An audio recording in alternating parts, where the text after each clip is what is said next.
Hello and welcome to Uttaranchal diaries friends. कैसे छा आप लोग सब भले होनला, सब राजी खुशी होनला। मैं ठीक छू, बस बढ़िया रहो, खुश रहो, बिंदास रहो। दाजू यही एक है, बैडी यही है।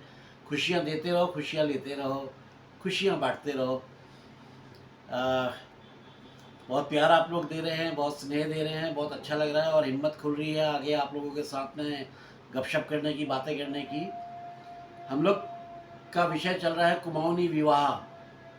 तब 1980 और अब 2023। तो उसी क्रम को आगे बढ़ाते हुए चलते हैं। एक बात मैं आपसे कहना चाह रहा हूँ कि मेरा जो ये टॉपिक जो है, ये जो विषय है, ये बहुत लंबा जाने वाला है। तो इसको कई खंडों में मैं बनाऊंगा और कोशिश करूंगा कि कितना डिफरेंस आया हुआ है पहले और अब में वो हम महसूस कर सकें। और ये जो नई पीढ़ी है जिसने वो शादियां, वो माहौल देखा ही नहीं है, वो भी समझें कि हमारा कल्चर कितना रिच है। उत्तरांचल का जो कल्चर है, चाहे वो कोई भी पर्व हो, कोई भी कुछ हो, तो उसको हम किस तरह से करते हैं। तो शादी तो हमारे लिए, विवाह तो एक बहुत बड़ा पर्व है। कई तरह का विवाह होता है, गंधर्व विवाह और पता नहीं क्या क्या है। बहरहाल हमारे यहाँ देव विवाह होता है। हमारे यहाँ की जो शादी है, देव विवाह कहलाता है। पहले की शादियाँ जो होती थी, ऐसे शुरू करता हूँ मैं। जैसे शादी तय हो गई है कि आज से 6 महीने के बाद शादी है, तो उसको किस तरह से हमारी तैयारियां होती थी। लड़की की शादी है, फॉर एग्जांपल, लड़की के घर वालों को लेके चलते हैं। तो इधर शादी तय हुई और पहले तो घर में अपने जो बड़े, अपने परिवार के, यानी कि अपने जिसकी शादी है उसके पिता के पिता, यानी उसके दादाजी, उसकी दादी, उसके नाना नानी, उसके ताऊ जी, ताई जी वगैरह, जो बड़े सदस्य जो लोग हैं, जो परिवार के सदस्य हैं, उन सबको इन्फॉर्म किया जाता है। सब लोग आते हैं, बैठ के एक मीटिंग समझ लीजिए होती है कि कैसे करना है, क्या करना है। उसके बाद अपना एक बजट बनाया जाता है, सब किया जाता है। वो सब परिवार के लोग मिलके करते हैं। जैसे जैसे शादी के दिन नज़दीक आने लगते हैं, 3 महीने रह गए हैं शादी के, तो क्या होता है, सबको चिट्ठी लिखी जाती है। आपको याद है पोस्ट कार्ड हुआ करते थे, चौकोर पीले रंग के। उसमें एक तरफ खत लिखा जाता था और एक तरफ से एड्रेस लिखा जाता था। तो उसमें लिखा रहता था, सरस्वती श्री 6, श्री 3। सब लोगन के पहला नमस्कार, यथा योग्य आशीर्वाद, अत्र कुशलम तथास्तु। आज पत्र लिखना खास कारण छू हमारे, मान लीजिए ग्रैंडफादर की तरफ से लिखा जा रहा है, तो मेरे नतड़ी ब्याह तय है गो,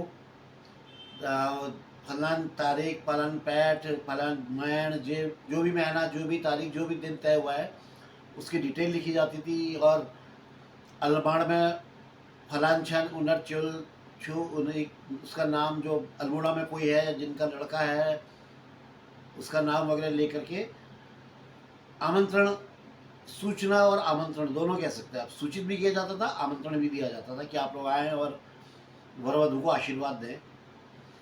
तो इसमें क्या है, मैंने, आपने ख्याल किया, मैंने बोला श्री 6, श्री 3। तो ये श्री का बहुत, श्री ये जो अंक लगे हुए हैं, ये श्री 1, श्री 2, श्री 3, श्री 4, श्री 5, श्री 6। इसके बारे में शायद आप में से कई लोगों को नहीं पता होगा, तो मैं आपको बता दूं। श्री 1 जो है वो होता है बेटा बेटी के लिए।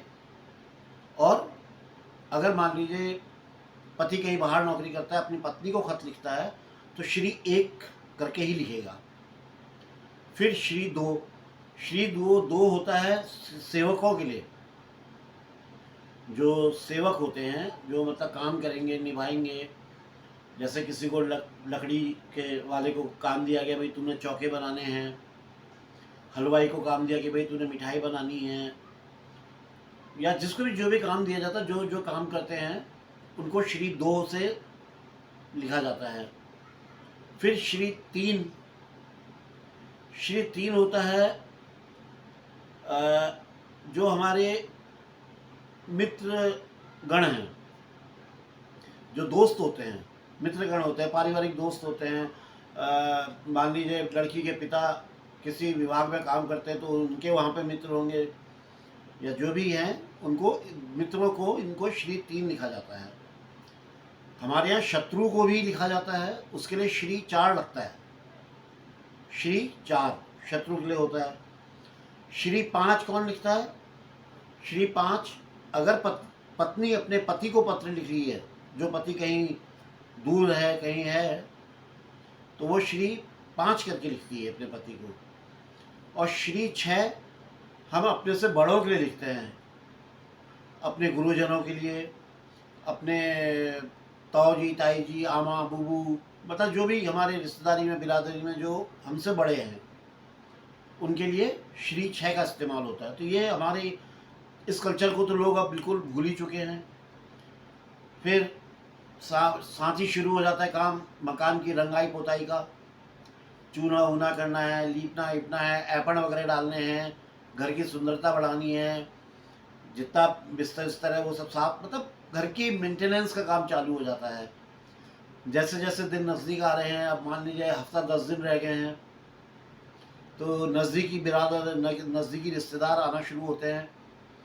पहाड़ों में एक बड़ी अच्छी चीज़ है, आपका घर इस पहाड़ पे है, सामने पहाड़ से रास्ता है आपके घर को आने का, तो आप यहीं से देख सकते हैं कि अरे कोई उड़े हो, कोई उड़े चन, कोई कोई आ रहा है, कोई आ रहा है यहीं से, अरे कोचन कोचन, अरे ये तो दिल्ली वाले दाजू चन, अरे बड़ी खुशी, अरे दिल्ली वाले दाजू आ रहे, अरे वो कोचन, अरे वो मालघर वाले बुआ जी उड़ी वहाँ पे, अरे बुआ जी भी आ, मतलब आप दूर से देख लेते थे, इतनी मतलब आपकी क्षमता थी कि आप पहचान जाते थे कि कौन आ रहे हैं।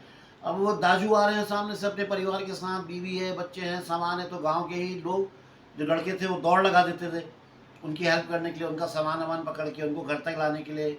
उन लोग जैसे ही घर पहुंच रहे हैं तो शंख बोल रहे हैं, जोर से घंटी बोल रही है, शंख घंट बजा करके उनका जो है स्वागत हो रहा है। खूब आत्मीयता से भरा हुआ, प्यार सम्मान से स्वागत हो रहा है, गले मिल रहे हैं, खूब हंसी खुशी का माहौल हो रहा है। एक अलग ही कौतूहल, एक अलग ही आनंद। और थोड़ी थोड़ी देर में कोई ना कोई दिखाई पड़ता था आते हुए, तो हफ्ता 10 दिन से मेहमानों का आना जाना, आना शुरू हो जाता था, जाना नहीं, आना शुरू हो जाता था। और अब जैसे दाजू आए तो उनके साथ उनकी भाभी आई, तो वो उनको हमें काम समझाने की ज़रूरत नहीं पड़ती थी। वो आते थे, अपना सामान वामान रखा, उन्होंने चाय वाय पी, उसके बाद वो भाभी खुद ही अपना काम जानती थी, उन्हें क्या करना है वो खुद ही जा करके अपना लग जाती थी अपने काम वाम करने में। अच्छा, वो जो चिट्ठियाँ लिखी जाती थी, अब कितना ढेर चिट्ठियों का होता होगा लिखने के लिए। उन चिट्ठियों को लिखने के लिए, जैसे भाई है तो उसके भाइयों के दोस्त वगैरह बैठ गए, सब चिट्ठी लिख रहे हैं सब, और लास्ट में जो है वो घर के बड़े सदस्य के नाम से चिट्ठी जा रही हैं। और लड़की का छोटा भाई वगैरह जो है उनके दोस्त आ जाते थे, तो वो झंडियाँ रंग बिरंगी पेपर को कटिंग करके तिकोने ऐसे काट के, अरबी पेपर होता था, उसकी झंडियाँ बन रही हैं खूब। झंडियों को फिर एक चीज़ में लपेट लिया जाता था, फिर ताकि लगाते टाइम बड़े इजीली लगाया जा सके। चूल्हा स्थापना होती थी, चूल्हा स्थापना की भी एक बाकायदा प्रथा होती थी। कढ़ाई में बांधा जाता था, चूल्हे में एक लाल उस बांधा जाता था, और एक कुछ बना के एक चूल्हे के बगल में गाड़ा भी जाता, कुछ ज़मीन में उसको गाड़ देते थे। तो बड़ी प्रथाएं होती थी, तमाम दुनिया भर की रस्में होती थी, कितनी तो पूजाएं होती थी। फिर स्वाला पथाई होता था।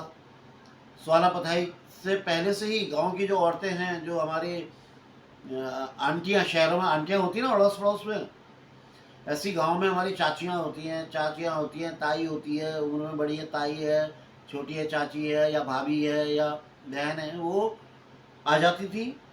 चावल रोजने का काम है, दालों को बीनने का काम है, गेहूं को धो के सुखा करके उनको पिसवा करके आटा वाटा, तो ये सारे जो काम होते थे ये हमारे सब गांव के ही लोग आके करना शुरू कर देते थे, तो बिना कहे। साथ साथ उनके गीत वीत भी चला करते थे, मंगल गीत होते थे, वो सब चला करते थे।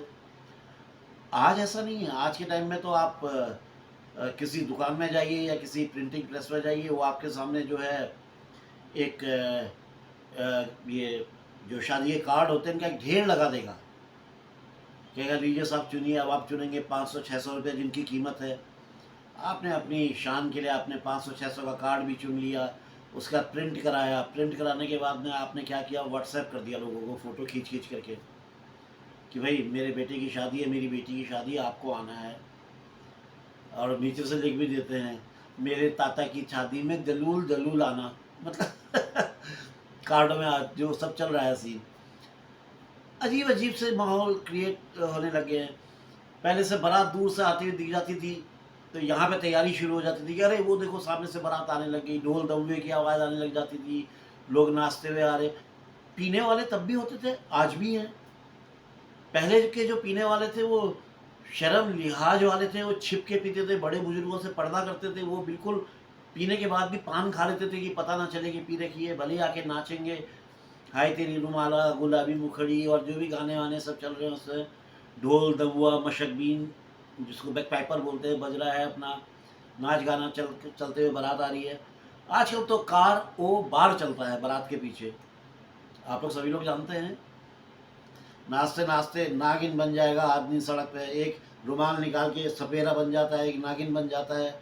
2 मिनट में उठेंगे, फिर कार ओ बार में जाएंगे, फिर लौट के आएंगे, फिर बंगड़ा बजाओ, टकीला बजाओ, ब्रास बैंड अपना चालू हो जाता है, पैसे लुटाए जाते हैं। पहले ऐसा माहौल नहीं था, बड़ी सौम्यता से बारात आती थी। एक नई चीज़ और देखने के लिए मैंने देख रहा हूँ आजकल, रिबन काट रहे हो भाई। बारात आई, पहले रिबन काटो, तब बारात अंदर जाएगी। ये क्या है यार? भाई हमारे टाइम में तो बारात का बड़ा स्वागत होता था, मतलब दूल्हा आ रहा है तो दूल्हा तो मतलब हमारे लिए तो दूल्हा जो है भगवान विष्णु, और जो दुल्हन है वो माँ लक्ष्मी का रूप होते थे। और भगवान का रास्ता रोकना सवाल ही पैदा नहीं उठता है, बल्कि स्वागत किया जाता था उधर से। जब वो आता था अपने घोड़े से या जैसे भी आया, क्योंकि पहाड़ में घोड़े से ही आ रहा है या पैदल भी आ रहा है या डोली में भी आ रहा है, तो उसके ऊपर एक बर का भाई जो है, जो भी कोई एक छाता लेकर के चलता था। यहाँ से लड़की का भाई जाता था, जैसे ही वो स्वागत लगा हुआ जो गेट होता है उस गेट तक वहाँ पे जाता था, और वहाँ से फिर अपनी छाता से दूल्हा को ढक लेता था। और उसके बाद लोग जो नाचते हुए किनारे हट जाते थे, दूल्हे के लिए रास्ता छोड़ दिया जाता था, उसका रास्ता बन जाता था उसके अंदर आने के लिए। और अंदर ला करके उसको सबसे पहले धुलियर्घ के लिए लाया जाता था। धुलियर्घ की चौकी बना करती थी, बहुत बड़ी चौकी होती थी, उसके चारों तरफ उसमें सामान वामान रखा रहता था, पूजन का सामान वामान होता था। उसके साथ ही 2 चौके रखे रहते थे, एक आचार्य चौकी, उसके ऊपर भी एक चौकी के ऊपर डिज़ाइन बना हुआ, और एक बर की चौकी, उसके ऊपर भी एक डिज़ाइन, मतलब मंत्रित डिज़ाइन होते हैं वो बने होते थे। आचार्य चौकी और बर चौकी कहते हैं उनको, धुलियर्घ के साथ पे रखते हैं। यहाँ पे एक तरफ लड़के के पिता या उसके बड़े जो भी हैं वो और उनके पुरोहित, और दूसरी तरफ लड़की के बड़े जो भी हैं वो और पुरोहित, लड़की के पिता या जो भी बड़े हैं घर के, वो खड़े रहते थे। फिर दोनों जो पुरोहित हैं वो परिचय देते थे एक दूसरे का, कि भाई ये फलाना गोत्र, फलाना योशन, फलाना जो भी हैं। फिर वो वहाँ से वो करते थे। फिर लड़की के जो पिताजी हैं वो एक सूटकेस में एक घड़ी, हाथ की, जूते, नए मोजे, नया सूट और भी काफ़ी सामान एक सूटकेस दिया जाता था। मतलब ये वो अपनी तरफ से कुछ देते थे, ये अपनी तरफ से देते थे, जिससे फलों की टोकरी दी जा रही है, फिर वहाँ से भी कुछ दिया जा रहा है, फिर मिठाई दी जा रही, मिठाइयों के डब्बे दिए जाते थे, सब दूल्हे के हाथ पे रखे जाते थे। दूल्हा ऐसे आगे बढ़ा देता था, तो जो घर के लोग हैं वो संभाल लेते थे, और वैसे ही वो लोग इधर देते थे, इधर संभाल दिया जाता था। बड़े बढ़िया तरीके से दूल्हे का स्वागत होता था। पीछे से औरतों के मंगल गीत चला करते थे, एक से एक मंगल गीत, स्वागत गीत होते थे। स्वाला पथाई हुआ करती थी। स्वाला पथाई एक बहुत बड़ी रस्म हमारे यहाँ है, और स्वाला पथाई के साथ साथ रंगवाली पिछौड़ा, उसी दिन रंगवाली पिछौड़ा भी बनाया जाता था। अब तो रंगवाली पिछौड़ा लोग बाजार से ले लेते हैं, बने बनाए मिल जाते हैं, पता नहीं किसने कैसे क्या बनाए होते हैं, लेकिन पहले से तो बाकायदा वो उसके मंगल गीत के साथ में उसका एक पर्टिकुलर गीत होते थे, उन गीतों के साथ में जो पिछौड़ा बनाया जाता था, प्राकृतिक रंगों से बनाया जाता था, हल्दी का इस्तेमाल होता था। पिछौड़ा उसमें एक बीच में स्वास्तिक बनता था, शंख घंटी बजती थी, बनती बनाई जाती थी, तोता, धूलियर्घ में तोता बनता था। बल्कि वो किसी को निमंत्रण देना है तो पहाड़ों में मंगल गीत में ही है, सुआ रे सुआ बरखंडी सुआ यो न्योता फलाना जाग दिया, मतलब जो भी जगह का नाम है वहाँ ये न्योता दिया। इस तरह से गीतों के साथ में मतलब चिट्ठियाँ जाती थी, ये सब चला करता था। अच्छा, जो हमारी जो ये कुछ रस्में बड़ी बहुत बहुत मुख्य हैं, जिनमें पूर्वांग है, स्वालपथाई है, रंगवाली है, बारात का वेलकम है, आवदेव पूजा है। आवदेव पूजा में हम अपने इष्टों को याद करते हैं, अपने बुजुर्गों, अपने जो पीढ़ियां जो हमारे से पहले की निकल गई हैं, जो मोक्ष जिनके लिए हम उनको भी निमंत्रण दिया जाता है, आवदेव की पूजा होती है। दोस्तों मैं सोच रहा हूँ कि इस वीडियो को मैं यहीं तक रखूँ, इसके आगे का मैं इसके नेक्स्ट वीडियो में लेके आऊँगा, क्योंकि वीडियो मैं नहीं चाह रहा हूँ बहुत ज़्यादा लंबे हों। लंबे होते जाएंगे तो आपके पास पता नहीं इतना टाइम हो नहीं हो, क्योंकि विवाह तो हमारा एक बहुत बड़ा सब्जेक्ट है, एक बहुत बड़ा हमारा कल्चर है, एक बहुत बड़ी हमारी रस्म है। इसके बराबर का कुछ और है ही नहीं। कन्यादान से बड़ा कोई दान नहीं है, ये माना जाता है। तो इसको विस्तार से मैं समझाऊंगा। इसके अलावा जो अलग अलग रस्में हैं उनको भी मैं विस्तार से समझाऊंगा, लेकिन वो बाद में। पहले एक नॉर्मल तरीके से बता देता हूँ, फिर एक एक हिस्से को अलग अलग बताऊँगा, वो अलग बताऊँगा। तो दोस्तों अभी अपने वीडियो को मैं यहीं पे समाप्त करता हूँ, इसी उम्मीद से कि आप सभी लोगों ने सब्सक्राइब कर दिया होगा। अगर नहीं किया है तो सब्सक्राइब कर दें, लाइक कर दें, कमेंट कर दें, बेल आइकन दबा दें, जिससे कि आपको पूरी सीरीज़ देखने को मिलती रहे। और साथ ही जो मित्रगण जो विदेशों में या पलायन करके पहाड़ से आ गए हैं, उनसे हाथ जोड़ के विनती करता हूँ कि साल में एक बार अपने घर, अपने गांव जरूर आएँ, अपने इष्ट देव की पूजा करें। देवी देवता जागृत हैं हमारे, उनको जागृत रखें, उनका आशीर्वाद प्राप्त करते रहें। आपकी उन्नति होगी, आपका भला होगा दोस्तों। अब इसके साथ ही मैं आपसे परमिशन चाहूँगा। जय बद्री विशाल, जय उत्तराचल, जय भारत।